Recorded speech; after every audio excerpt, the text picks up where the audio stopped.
Եթե այս բակը նկարեինք 2005 կամ 2010 թվականին, ամենայն հավանականությամբ ստիպված կլինեի բարձր խոսել, որովհետև երեխաները շուրջ բոլորը կվազեին, գնդակ կխաղային, հեծանիվ կքշեին։ Այսօր երեխաները ավելի քիչ են, իսկ նրանք ովքեր կան, հաճախ իրար կողքին նստած են, բայց յուրաքանչյուրը սեփական էկրանի մեջ։ 2010-ից հետո սմարթֆոնը դարձել է երեխաների առօրյայի անբաժանելի մասը։ Հետո եկավ TikTok-ը, հետո COVID-ը եւ էկրանի դիմաց անցկացրած ժամերն աճեցին, իսկ բակում անցկացրած ժամանակը նվազեց։ Բայց խնդիրը միայն այն չէ, որ երեխաներն ավելի քիչ ժամանակ են անցկացնում դրսում։ Մասնագետները զգուշացնում են, չափից ավելի էկրանային կյանքը կարող է անդրադառնալ նաև երեխայի հոգեկան առողջության վրա։ Կենտրոնացման դժվարություններ, քնի խանգարումներ, անհանգստություն, դյուրագրգռություն ու ագրեսիվ վարք, սրանք այն խնդիրներն են, որոնք ըստ հոգեբանների ավելի հաճախ են հանդիպում էկրանների առջև երկար ժամանակ անցկացնող երեխաների մոտ։ Երբ որ երեխաները երկար ժամանակ ուղղակի թերթում են ինչ-որ տեսանյութեր եւ առաջանում է տեղեկատվական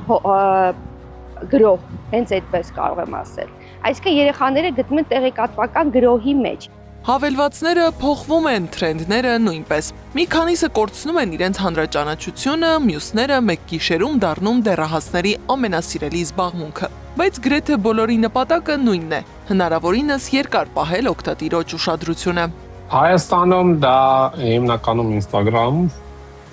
TikTok, Snapchat։ Յուրահատկություններից մեկն այն է, որ օրինակ ծնողների մեծ մասը նույնիսկ չի լսել Snapchat-ի մասին,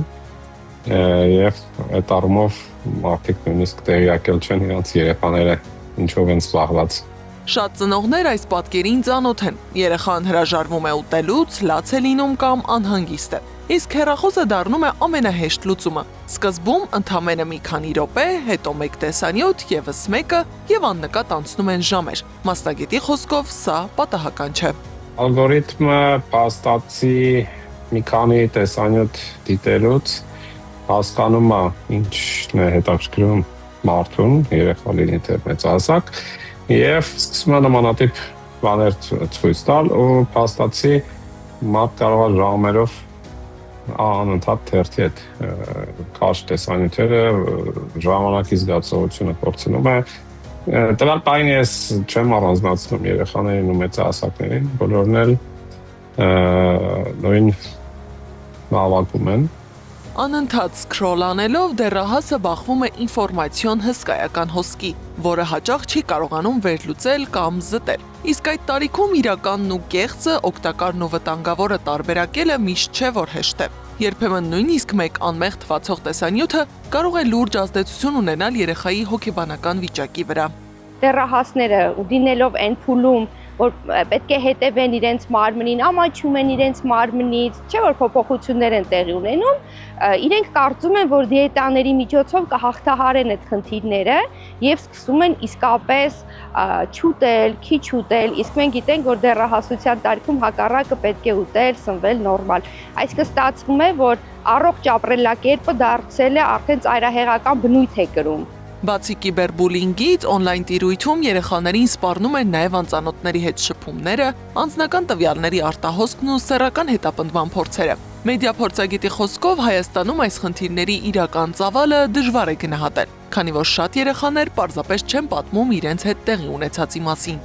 Ամենամեծ խնդիրն անում է, որ երեխաների, որոնք ենթարկվում են նման հալածանքների կամ հետապնդումների, երրորդը ոչ ոքի չի պատմում նրա մասին, իսկ երբ որ պատմում են մենակ մոտիկ ընկերոջը, որից էլ դուրս չի գալիս դա, փաստացի իրավապահներին կամ հանրային տիրույթ հասնում է շատ չնչին մասը։